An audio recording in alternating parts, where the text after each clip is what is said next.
Hello, welcome to Moment of Truth. Today on Moment of Truth, my name is Nadia Sean, and I have my wonderful guests here.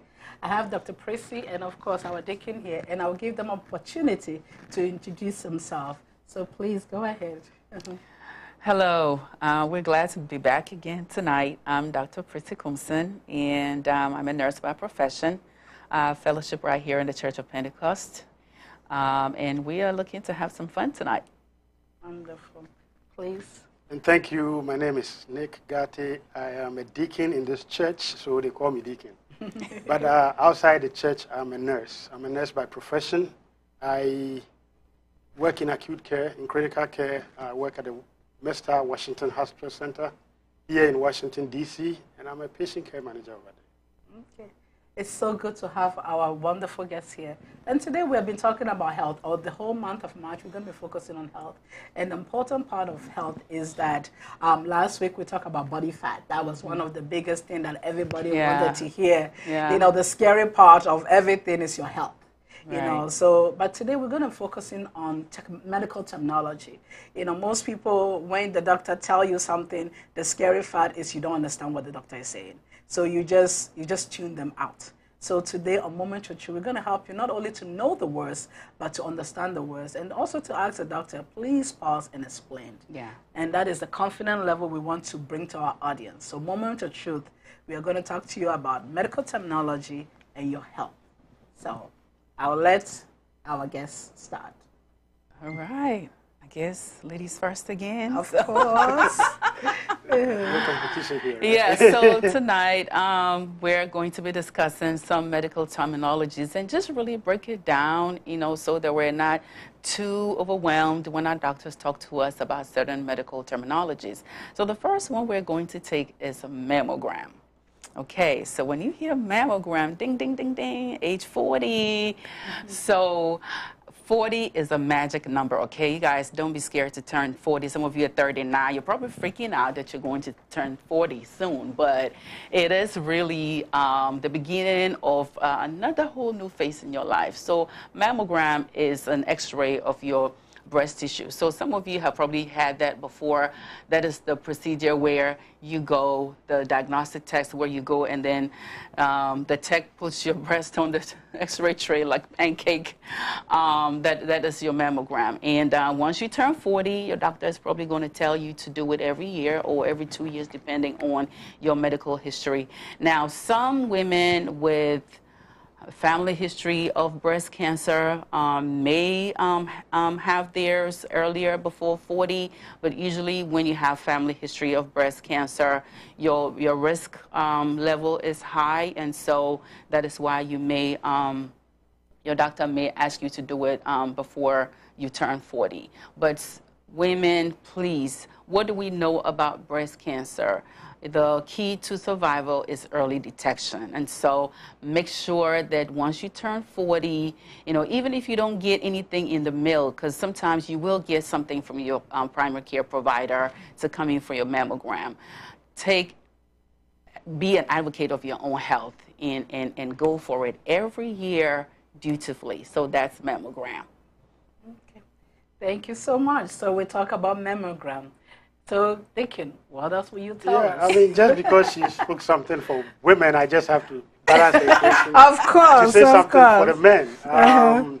So there is a test which is unique to men, PSA test. It's an antigen which is a protein in the blood that is produced by your prostate gland. The levels would, if you are able to test or allow the doctor to, have you test your levels, it gives an indication of whether or not, your prostate is overproducing that antigen. Why would it overproduce? It means that it's probably gotten bigger. And if it gets bigger, then there are two things to look at. If it is big, the mere size of the prostate gland alone, based on where it sits, right there under your bladder, will be such that by its mere size alone, it can constrict the tubing through which you urinate. So without looking at whatever it is made of at that point, just the size alone can make your urinating challenging. In other words, you could see some men who would feel the urge to urinate, but the pee is not coming that well. Or some have what you call split stream. So you are peeing and it's weak and it's split into two. It means something is pressing against that tube, the urethra, that is bringing the urine out. The second part of it is the fact that if it is big now, like let's say if the level of PSA is so high to indicate that it is elevated, then you want to look at and assuming the prostate is enlarged, then you want to look at what is it anything you should be worried about? So there is the benign part, they call benign prostate hyperplasia, which is like your prostate itself has just enlarged. It is benign, it is not cancerous. Versus they can do biopsy, they can biopsy it, take a tissue out of that, and analyze it and see whether it is cancerous. Then you get prostate cancer. So either way, you have to check your PSA levels. During your well visit, annual checkups, the doctor will probably manually check your prostate. They can palpate it. I don't want to go into details, but the blood level too would help them to look at what is going on. Okay. So thank you so much. I know Dr. Princess talked about the age, 40 years for mammogram. So about the PSA, when do you let your doctor, or when should you alert your doctor to take the test? I don't remember the exact number, but around the 40s, people will start looking at it. But again, it also depends on your genetic predisposition. So if it's your family, somebody in your family got it, you better start looking at it earlier.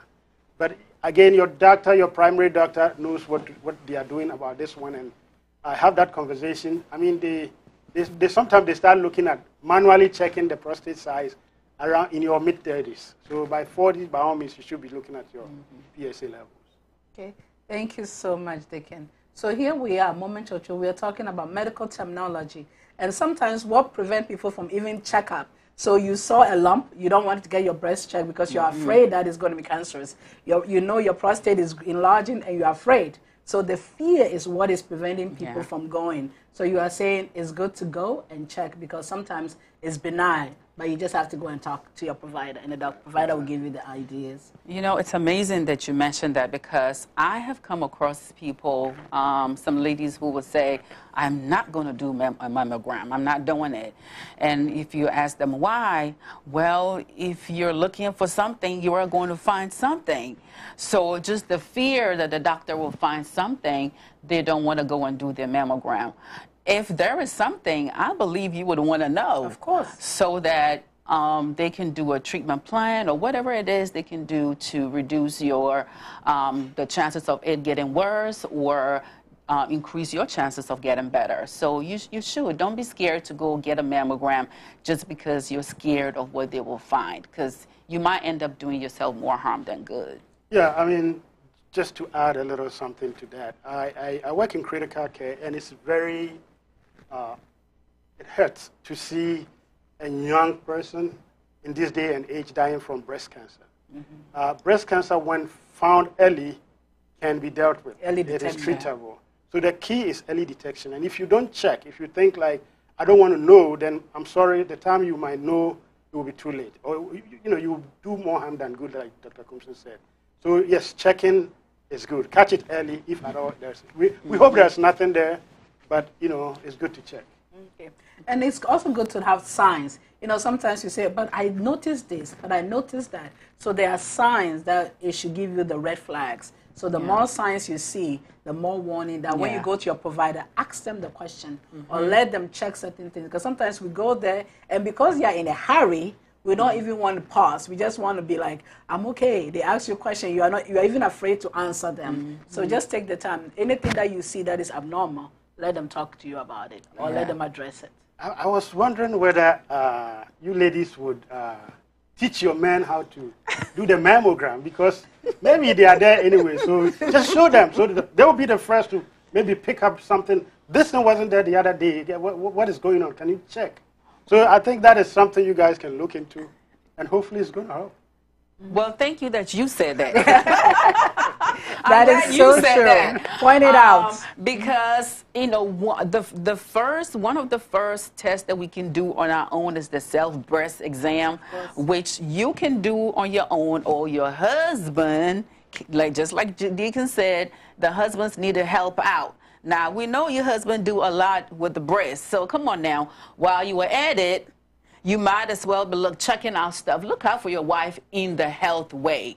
You know, see, sometimes we may be looking out for ourselves too much. So the husbands, we need you all to be advocate for self-breast exam. You know, see, when you talk about married people, is one. That's one unit. So self-breast exam applies to the woman. It applies to the man. The man can check for the woman can check for herself. But this is something every woman should be doing, like, on a daily basis. Sometimes you can feel something. I know somebody that just had breast cancer, and it was at they had gone for the yearly mammogram, but it was in between the times, you know, from one year to the next, and they just did the self-breast exam, and they felt something. They went like, what is that?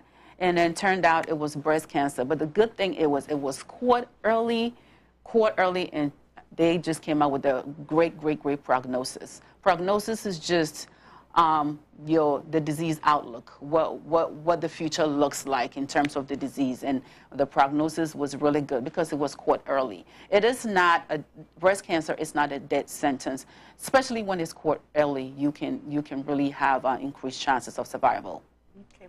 So, moment of truth. We just want to continue with our program, but we also want to give the opportunity. If you have any questions, anything that you are really concerned about, you can call us at 240-200-9717. So you can call us, and you can also text us, and email us, and also send us information on Facebook, and we'll definitely get it. But the number again is 240-200-9717. So you can call us and ask us your questions. So thank you. So Deacon, so what else can you tell us? You talk about men. What else can we go on? Okay, let me say something neutral that will help everybody. Okay. And I think a goal tonight is to make sure that some of the terminology you hear when you go to your doctor's office, sometimes you leave there with all these question marks hanging over your head. Yes, true. We want to break some words down. Without any particular specific order, we're just going to throw some of them out there. And I'm not saying that after this one you are a doctor and therefore go and challenge your doctor or something, but just, you know, making you familiarize yourself with some of these terminologies. Mm-hmm. So let's talk about the angiogram, or angiography, and then angioplasty. Mm-hmm. You hear that. They are big words, but they don't mean anything big. So angiogram is just, you know, putting a dye in an artery or maybe blood vessel, and having the ability to use X-ray to take a picture. The dye enhances the images of the artery or the veins or the vessels, and so it gives them the ability to know what is going on. Is it blood? Is it any disease condition with it? So that is a very nice way of picking it up, especially with your heart, the vessels in your heart. And angioplasty is just going in there, assuming there is a blockage, assuming there is a constriction, assuming there is anything, it goes in there to open it up.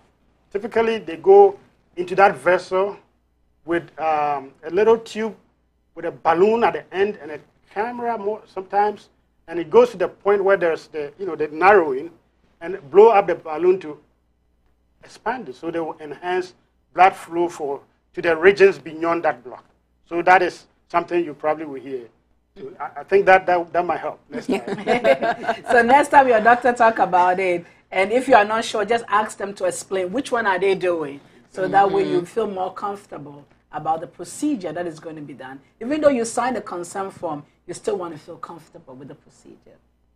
So, Dr. Princeton. All right. So the one I want to talk about is amniocentesis. Oh, wow. Yes. Amniocentesis actually became familiar with the word when I was pregnant with my first child. So amniocentesis is a test that is done when you're pregnant. So probably around the 15th week or a little after that, the doctor will go in if they suspect that you may have the possibility of having a child with abnormalities or chromosomal abnormalities or any fetal abnormalities, they will go in and take a sample of the fluid, which is also called the amniotic fluid, and that's the fluid that surrounds the baby to protect the baby, and take a sample, all of that, and that can help them detect some fetal abnormalities with that test. I do want to say that it is a personal choice, because what I found out at the time, because at the time I was not in the medical field, and I asked the doctor what the test was going to do for me. I mean, what is the benefit of me doing this test? And basically, he explained that it will give me the choice to decide if, in fact, it comes back positive that the child has some fetal abnormalities. It will give me the option to decide whether I want to keep the child or not. I was like, what? That is so true. Yep, that is so true. So I was like, well, so if it came back positive, so that means that so what you're telling me, doctor, is that it's not something that's going to cure the child if, in fact, the child has some abnormalities, but rather it's just to help me make a decision. So I decided not to do the test, because he also explained the risk to me. He said, well, sometimes there's a possibility that when we go in, it can puncture the sac. I was like, puncture? Well, I don't want to be punctured today. Yes. So I decided not to do the test. And the reason why I decided not to do it was that for me, it did not matter, because it wasn't going to change the outcome of if the child was in fact. So the doctor was he respected my decision, but he was a little disappointed, because he said, I don't want you to be so surprised. And I really felt like I did not need the test. First of all, he explained to me that being of advanced maternal age, which we call AMA, predisposes you to having a child with abnormalities. At the time, which the AMA age is defined as 35 plus. At the time, I was way below 35, so I thought, well, I don't think I'm a risk factor for this. So my husband and I had to consider all of this information that we received, and we made a decision not to. And we're glad that we did not do it, because the child turned out perfect, fine. And so, but the doctors have to give you the information. So, don't get upset, because obviously no woman wants to hear bad news about their pregnancy. It can be very frustrating and very depressing for the woman, but you need the information so that you can make a very informed decision. I was upset at the time, because I just did not understand. I thought, why is he talking about my baby like that? But it is not personal. It is information that you need to get, and then you can decide for yourself whether it's a test that you need to do or a test that you do not need to do. Either way, it is just going to confirm that your child has some abnormalities. It is not going to provide a cure. It is not really going to change how the child is going to look. But it is a major, major, major decision to make as a pregnant woman. Yep, and it is. And I could definitely echo that. I was 32 at that time, and when they asked me, and I was close to the borderline, and I still said the same thing, no. And it was upsetting. And I was in the medical field, and I was frustrated. And my husband had to just calm me down. But it was one of those things. They let you know what the outcome is and the risk factors. And it's very important that you ask the risk factor. Every time they talk about anything, they will tell you the risk factor. So don't assume that there is no risk factor. I always tell people, that's why medicine is called the practice. It's not perfect science. It is a practice. So you don't want to be a guinea pig, but they will still let you know what you need to do. So thank you for that. Okay. So Deacon. I'm not going to say this about a guy. This is going to be for everybody again. So you went to the doctor and they said your family member is in the hospital or something, or even a visit, and they did some scans and they said, oh, well, you have some kind of aneurysm. What is aneurysm? That's a big word, right? Just let's break it down a little bit and see what it means. So basically, aneurysm is some kind of outpouching of your blood vessels. The blood vessels, usually on the arteries, that carries blood away from the heart.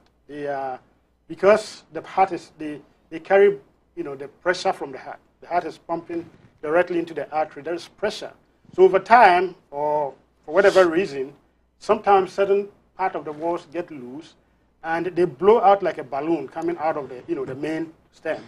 And so these become region of weaknesses.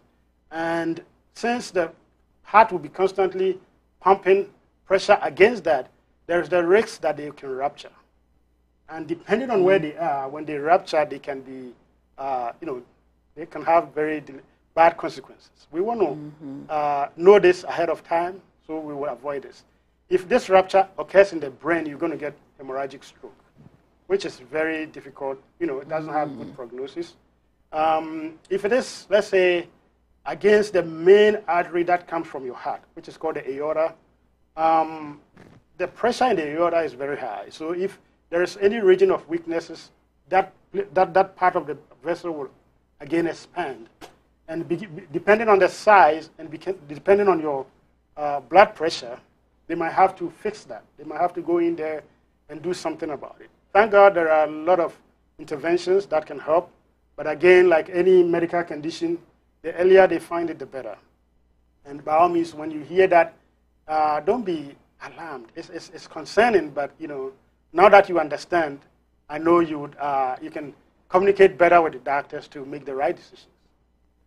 And I like the fact that you're talking about the aneurysm. So I think one of the things is important when you go in, the signs and symptoms. So what will you tell them when they go and they said, okay, they are telling you the aneurysm? What was some of the warning signs that you know before you get there? So the symptoms will depend on where it is found. It is, if it is anywhere in the aorta that is descending from the heart all the way through your abdomen, then typically they present with very severe pain. Very severe pain, and the pain alone will tell you that something is not right. If it is in your brain, you know what can happen, right? You can feel dizzy, you can have seizures, you can have, headache, certain unusual things about that. And the thing I want to maybe stress out is that, think about it. I said that the heart is, this vessel is withstanding pressure. The heart is constantly pumping at the pressure. So the higher your blood pressure, the higher your risk of rupturing something like that.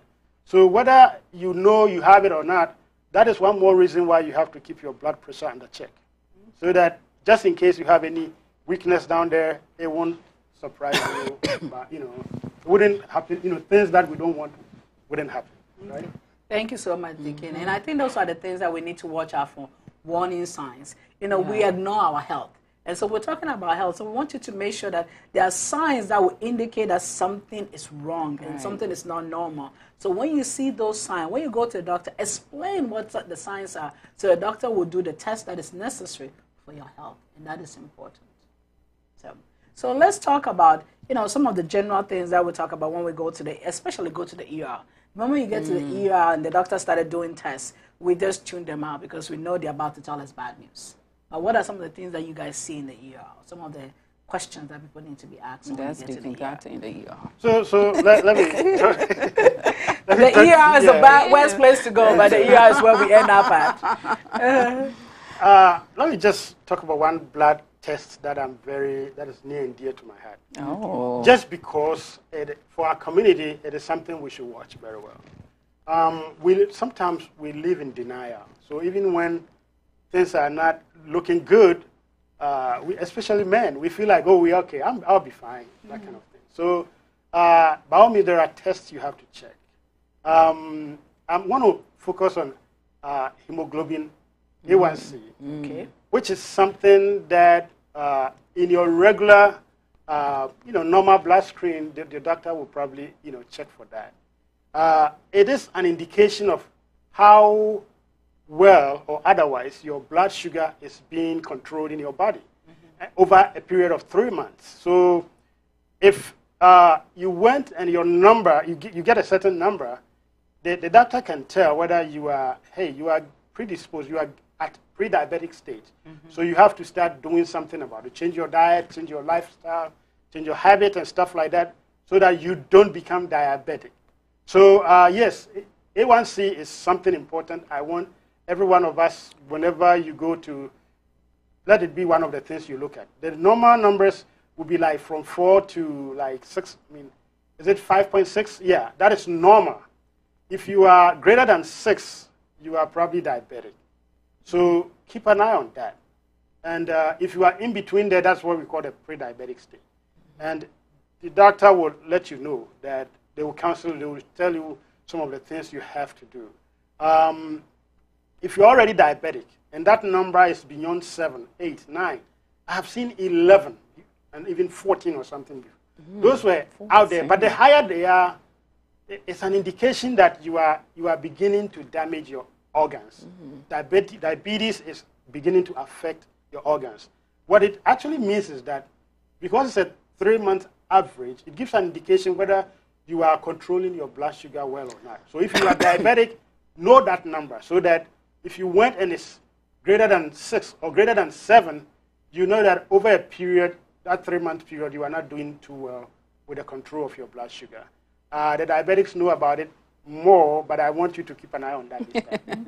And that's a good thing. I think most times people go and when they tell them you are pre-diabetic, not only do we tune the doctor out, we don't listen to anything else. The moment they use the word diabetic, you're like, okay, yeah, I'm going to die anyway, so I might as well just die. But here we are, moment or two. We really want you to, as they tell you are pre-diabetic, the doctor is going to give you things that you need to do. And you need to go back for follow-up. We are not really good in doing follow-up, but here you have to go back for follow-up. So that way they will see the trend. If they need to put your medication, whatever they need to do, but you need to make sure that the number that they give you is going to trend down, not up. Yeah. So that is really important. And I think the same thing goes with even blood pressure. When they give you your blood pressure and they say you are pre-hypertensive, we tune them out again because we don't want to go back and check it. But we really want to know all those numbers are indicators. So the more they give you the indicators, then the more the warning signs that you have to watch out for, and the more you can do. So prevention is better than cure, and we really wanted to do that. So moment of truth. All right, let's talk a little bit about myomas. Okay. So myoma or leiomyoma is fibroids. I want to talk about fibroids today because it really affects us black women more than our white counterparts. So fibroids are really lumps in the uterus. They are benign. They rarely turn into cancer. Okay, they are benign. However, it can cause some problems for some people. Everybody's fibroid is different. So they vary in size. Some of them may be very big. Some of them may be very small. It also varies in the number. Some people may have a few of them. Some people may have more of it. The location could be somewhere that does not bother you. So some people have it and don't even know they have it because it does not bother them. But for some people, it can cause severe pain. I mean, very, very, very severe pain. I was diagnosed with fibroids at the age of 28, and I did not know at the time what was going on. All I knew was that I was having this severe abdominal pain month after month, and then I finally went in, and they found that I had fibroids. The doctor's immediate recommendation was for me to do a myomectomy, which is a procedure to remove the fibroids. But then again, he also said, but I cannot guarantee you because they can grow back. I was like, well, what's the point of doing surgery then?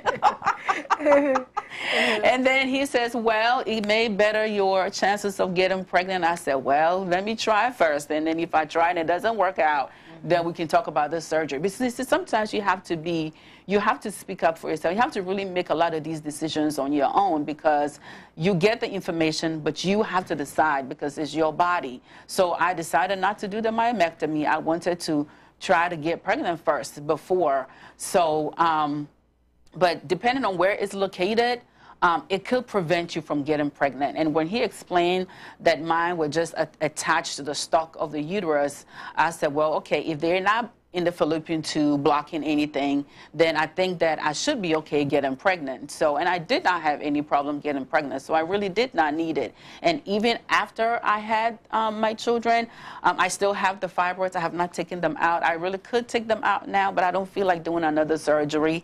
So, but they can be very, very painful, and they can also cause severe bleeding. So some women experience such severe bleeding that they have to get blood transfusion. And even some to the point where they have to get a hysterectomy, which is a procedure to remove the uterus. But of course, if you're of childbearing age and you're not done having your children, of course, you don't want to select that. And they might find other means of controlling the fibroids. But it's very, very common in black women. And we're not exactly sure what causes it, but usually if you have somebody in your family, like your mama, your sister, somebody in your family got fibroids, most likely you do have a chance of getting fibroids as well.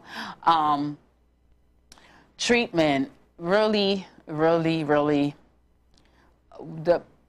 the treatment out there that I've seen, some doctors will try to treat you with birth control, just so that it regulates the hormones. And for some people, it's helpful. For some people, not. Painkillers. Okay, so for a long time, for a decade or more, I was on Motrin 800 milligrams, and then I decided to add Tylenol 1,000 milligrams to it because I knew as a nurse that, Tylenol is gets out of the system by the liver, your kidneys remove your ibuprofen. So, but don't do that. Always check with the doctor before, but I knew that it was safe for me to do it. So I did that for a while. My body kind of adjusted to it, and now it wasn't working anymore. I was fortunate enough to encounter someone who had a broad knowledge in naturopathy. And the first thing they told me was, you have to get off meat. You have to get off meat. If you get off meat, you're going to see a huge decline in the pain that you have every month. And so I was like, wow, that is going to be very tough, because I said, you mean meat like including chicken? Because I love chicken. And I just could not bear to think that I had to give up my chicken. But he also said, and I'm not even talking about just meat, you have to get off fish too. I was like, oh, this is not good. Wow. This is not good, because he said, yeah, a lot of the fish that we eat are farmed, and we don't know. And these farmed fish are harming our bodies, because they are triggering inflammatory responses. So I did actually ended up getting off meat. I got off fish, and that is why I've been a vegetarian for over a year now. I just literally turned 1 year becoming a vegetarian. Congratulations. Thank you. That is very hard work. Very hard. It was so hard. It was really, really hard. But you get to the point where you become so used to it that you don't even miss meat. You don't miss fish. But the guy was right. It made a huge difference in the pain. I literally went from maybe when my pain was 10 over 10 to maybe like a 2 over 10.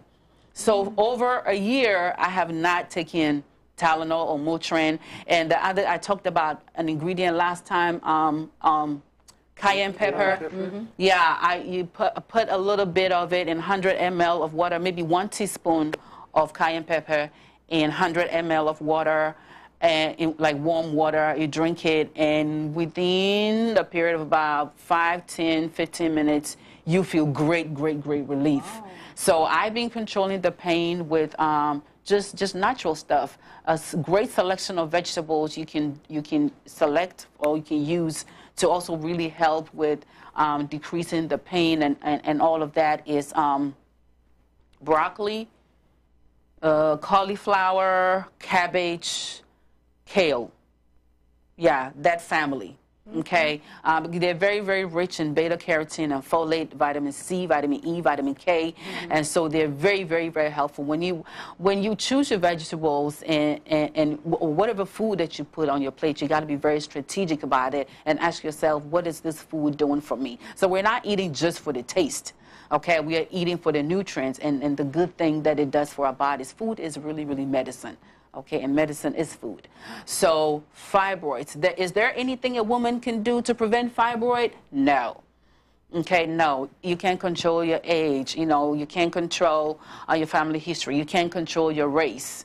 Okay, some women get it earlier than others, but for black women in childbearing age, around 30 years to 40 years, is very, very common. Women can also get it below 30, but usually when women have their menstrual cycle super early in life, like around 9, we have recorded those. It can be a predisposed, a risk factor to fibroids. But there's really no telling in which woman gets it or not. Sometimes you can have girls from the same family. One girl A may get it, girl B doesn't get it. It's just something in the family, goes around. Somebody gets it, somebody doesn't. But it is benign. Okay, and if the doctor tells you that you need to do a mammectomy or whatever it is that you need to do to improve your chances of getting pregnant, it is something that you have to really consider, because some of them are located in the fallopian tube and they block your chances of getting pregnant. And so it all depends on where yours may be located, the size of it, how many are there. But a lot of the times, some women have it and don't even know it because it doesn't bother them. That's true. Oh, let me talk to the guys. We don't. Fortunately, we don't have myomas. We don't have fibroids. Of course. So let's help them out. So maybe to add a little to what you just said about the myomas.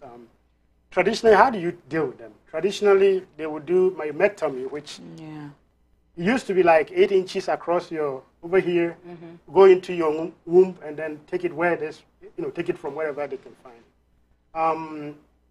This thing has advanced. The technology has advanced now. You don't, now you don't have to just go in and get straight myomectomy where, full anesthesia, they can't go in and do that. There are other methods, novel methods now that is less invasive, and you can recover. In fact, some of them you just return. I mean, you do it and you go home that day. And I'm talking about the laparoscopic ones.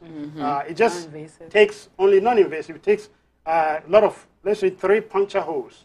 One will be the camera with a light, and maybe 2 of them will be the equipment or the surgical equipment that they manipulate to get these. This thing doesn't involve any cutting. So the recovery time is very quick. So look at that one. I want to add, it's not always that they have to cut. Sometimes the doctors there's technology now that stabs, they cut the blood vessel, blood supply to the fibroid so that they stab it to kind of death, more or less. So that is an option too. I'm saying all these things because I don't want you to just run away from it. There are options. Sit down with your doctor, discuss with them, and see what is best for you. What's best for you. What's best for you. And that is the important part. And I think one of the things that I've also noticed that when we notice it in younger women, one of the things the doctor always talk about is the childbearing age. And the women are always afraid. Like sometimes we don't even go back. And they suffer in this pain, this vicious cycle of pain. But if you go back and you let the doctor explain things to you, you may have better results. And that's what we want. Moment or two, we want you to have better results and better outcome for your health. So thank you so much for that. Yeah, I mean, no one should have to live with pain, but there are options out there. You have to discuss with your medical provider and I like what was just said, for the option that is best for you. You are your healthcare advocate. Nobody's going to do this for you. You have to do this for yourself. That's good. Thank you. So we talk about pain. I think I like to focus on pain for a little bit. One of the things that I also notice is that nowadays people take a lot of medications. You go there and they give the Motrin, the Tarin, or the Percocet, and we don't ask questions, because they subscribe it to you. You figure if they give it to me, I must well take it. But please help us, Moment Your Truth, to know that you don't have to take all the pain medication they give you, and sometimes you become, and it's very possible for you to get addicted to pain medication. And that is a crisis that we have in America today. It is very easy to become addicted. So, pregnant women who are just having a baby, especially with that C-section, okay, that when you come home, you come in home with some strong medication, okay? See, I can't speak to the women who have had natural birth because I never had that experience, so I don't know much. But I do know that if you went through a C-section, you coming home with some strong stuff. And I remember I came home on some Percocet. Oh, it was so good. It's a high. The medication gives you a high. It was so good. This was the first time I'd ever had something that strong. And I remember even after all the pain was gone, I was still keeping it in my cabinet. Like I really did not want to get rid of it. And I kept telling myself, oh, maybe I'm going to need it. Maybe I'm going to need it. But no, not really. I'm not going to need it for anything. And so I probably kept it in my cabinet for about a good, I don't know, maybe 3 months. And then every time I had just a little bit of pain, I went to look at it. But this is how you can easily get addicted to it. You have a high chance of getting addicted after, you take some narcotics and then you experience the high and it feels so good. And then now there is that urge to go get it. And so I had to get rid of it. I said, you know what, I'm not going to become an addict. It's not going to happen.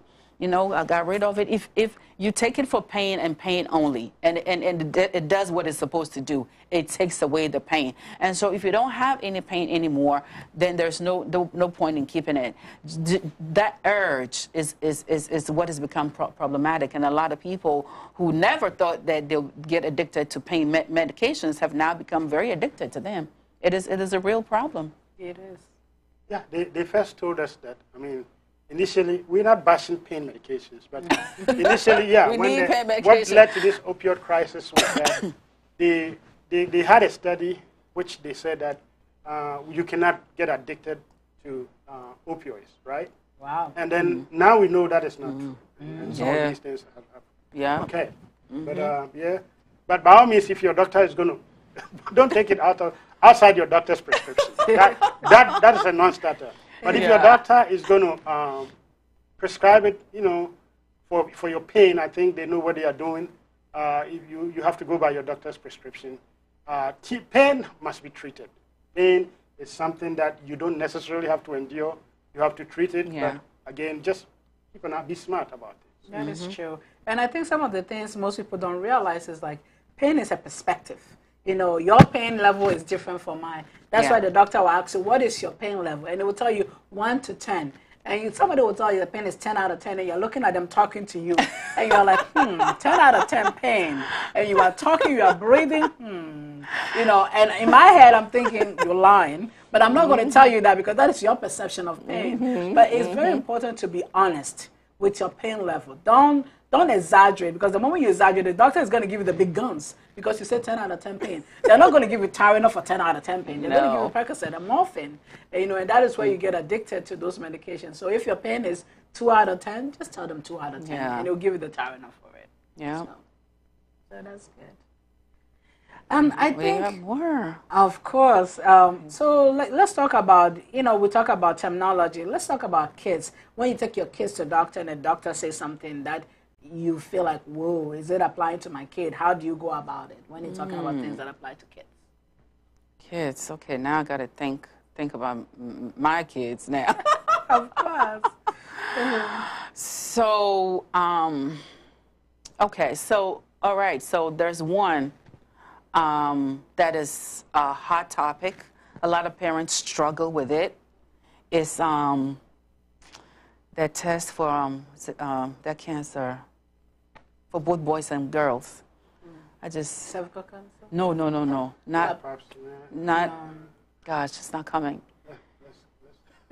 I know what you mean, but that is. It could become. You could have a chance of getting cancer if you don't get it. The children get it at 11 and 12 years old.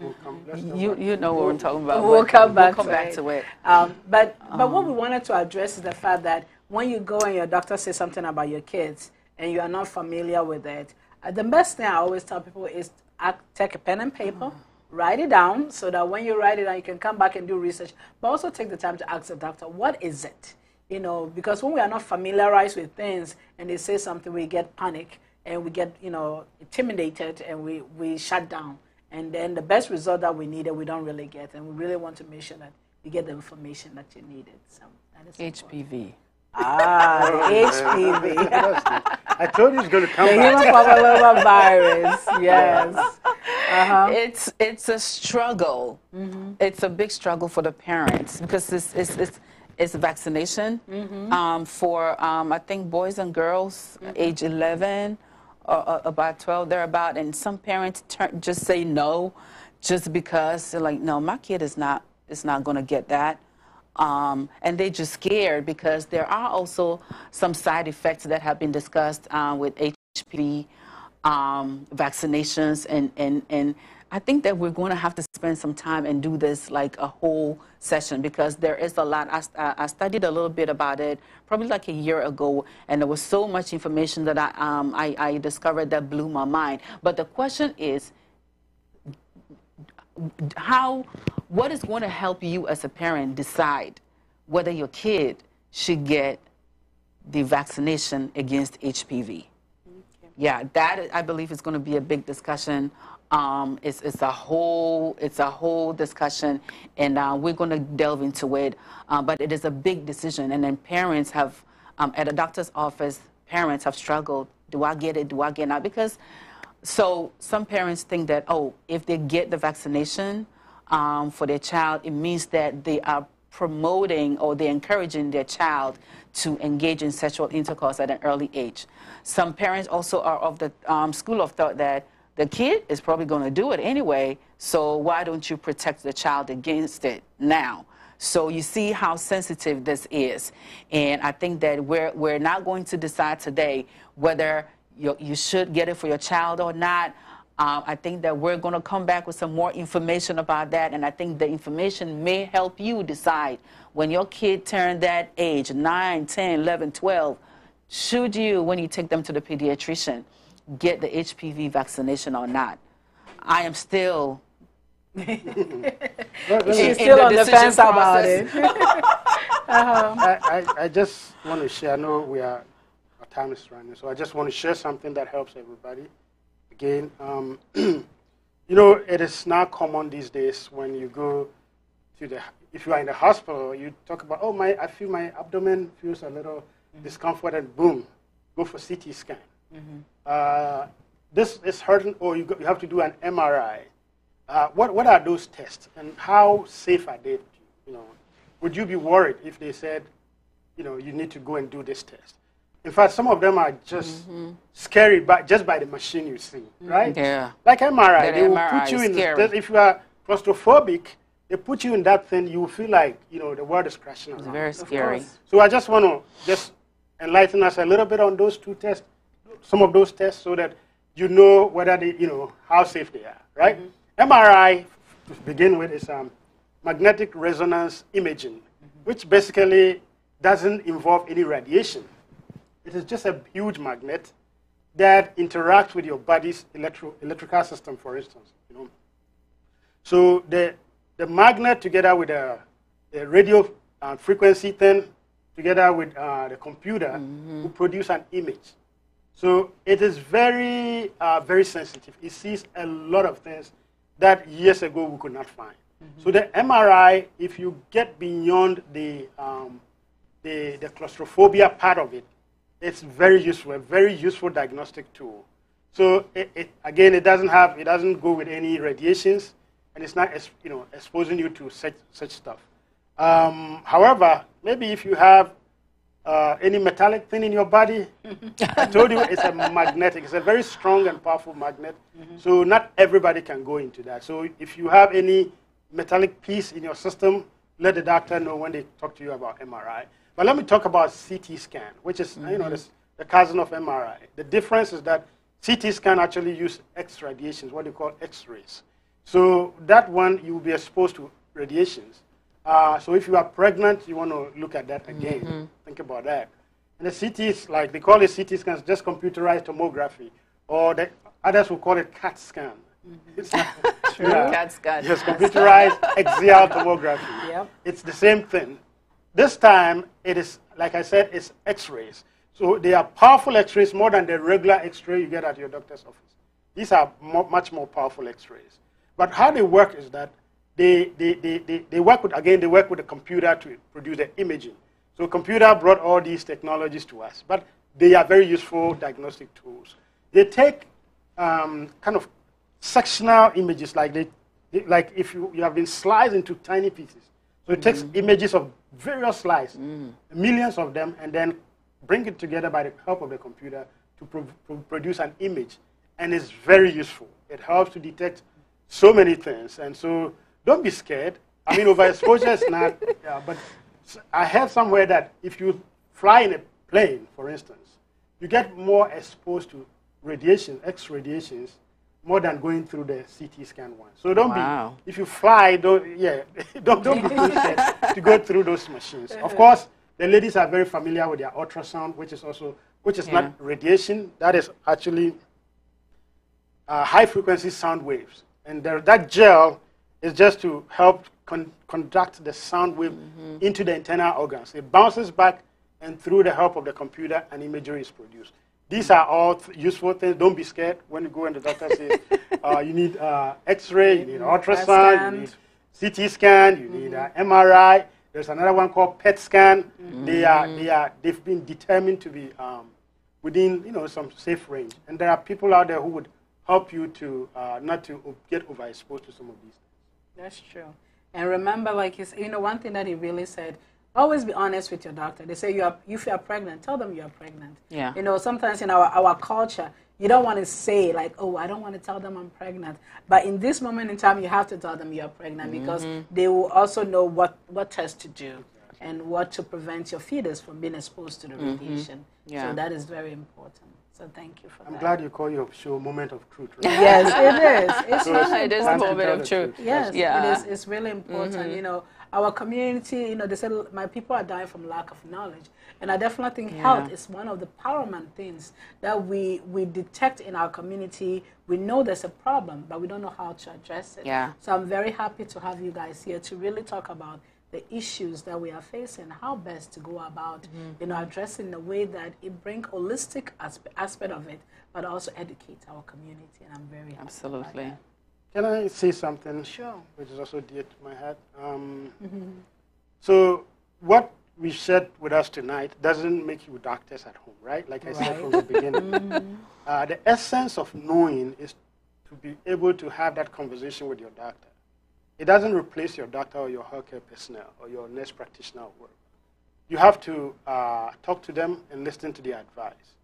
But something like this is to help you be an educated, patient. It's okay to learn from Google and all these things that are here, but don't use that to replace your doctor. I'm saying this because, yes, in the hospital now, people come and they are looking on their iPad, on their phone or something, and anything the doctor will say, they're going to challenge the doctor. No, you are getting ready to give your patient this medication, and they say, what are you giving to my mom? Oh, this one is steroid? Oh, I hear steroid doesn't. Look, the doctors are trained. They've gone to school for a million years for a reason. Your 2 minutes on the Google doctor doesn't make you a doctor. Yeah. I just want you to listen to the professionals. It's very important. And by all means, we didn't make you doctors tonight. No.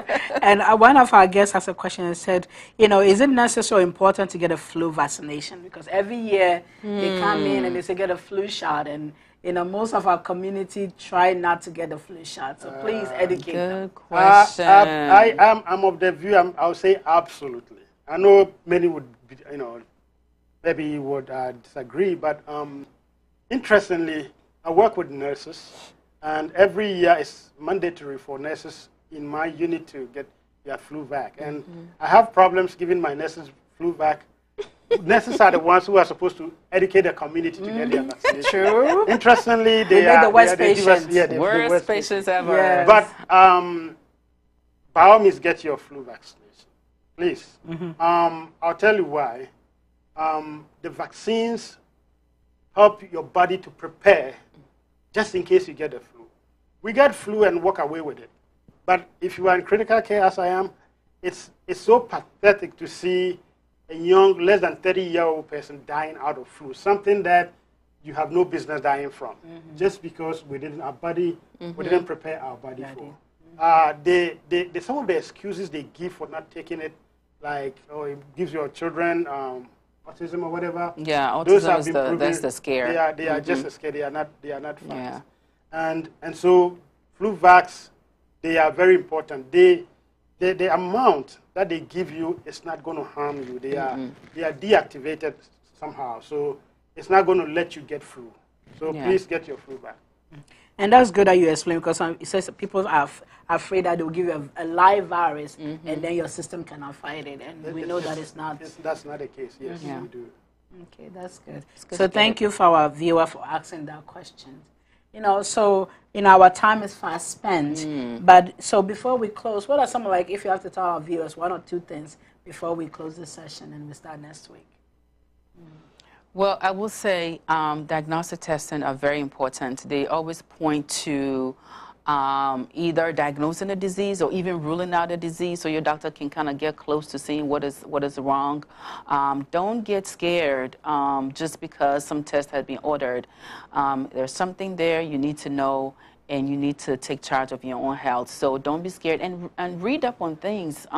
When the doctor says something that you don't understand, and perhaps you did not spend enough time with the doctor to be able to ask, go home, do the reading, and don't be scared. You can always go back to your doctor and ask them some more questions. I do want to say that our Ghana Nurses Association, or the Ghanaian American Nurses Association, that we just formed, we're having our meeting, I think it's this Saturday? Yes, it is this Saturday. The time is 3 to 5. It is open to all healthcare professionals, so whether you're a pharmacist, doctor, lab technician, respiratory therapist, whatever, wherever you fall in the continuum of healthcare, you are welcome to join us. So we're looking really forward to seeing a lot of you this Saturday. Wow. So yes, let me just continue with that. You are a nurse. You are a healthcare professional somehow. Part of your calling is to give back. It's our ethical calling. We have to give back to our society, especially the needy. And you have folks back home somewhere, outside this community that needs your help. Yeah. So by all means, come by to help volunteer to do something. You will make an impact in somebody's life that will bring you satisfaction.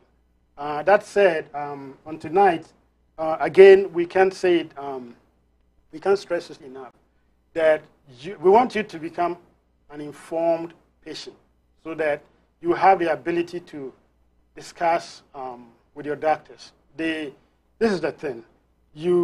Every diagnostic test, every treatment, every therapy has some risks attached to it. Yeah. But there's always the need to weigh the risks versus the benefit. These tests that are approved, they are approved because they've been found to have, more the advantage outweighs the risks. Yeah. Of course, there's the risk part. So again, your ability to have that dialogue, don't feel shy at all to ask the question. Ask your doctor if you don't understand. You are not alone. They said 9 out of 10 Americans, when they don't know what to do with their doctor's terminology when they go to the doctor's office. So if you are asking, don't feel that you are going to look down. No, just by all means ask the question. The doctor is willing to. They've been trained to break down whatever they are telling you into language you would understand. Sometimes it's not easy, but as you ask questions, it helps them to know where you don't understand. Don't feel intimidated, and don't feel like you are shy, or you feel like, well, I don't want them to know that I don't know anything. Come on, X, Y, Z. So yeah, we are glad that you allow us into your living room or wherever you are tonight, and hopefully you've learned something tonight. Okay. Thank you so much to both our guests. And of course, they always say there's no such thing as stupid questions. No. So you always have to make sure whatever your questions are is addressed. So you can always ask your question by calling us, by also sending us email messages, or even sending us on our Facebook and also YouTube, asking us a question that you want us to address. And of course, we'll be here next week. So tune in and listen to us next week. We also want to thank our viewers. We also want to thank our national head, Apostle Amwaku, our regional head, Apostle Semno, and of course, our district pastor, Pastor Evans Boateng, and the family. And thank you so much for our technical group. We are definitely, and of course, our sponsors, Ashan Collection and Aisha Dye, and everybody else. You are welcome to be our sponsor also if you are, interested in it. It's for our community, to serve our community. So thank you for being part of Moment of Truth. See you next week. Thank you for our guests.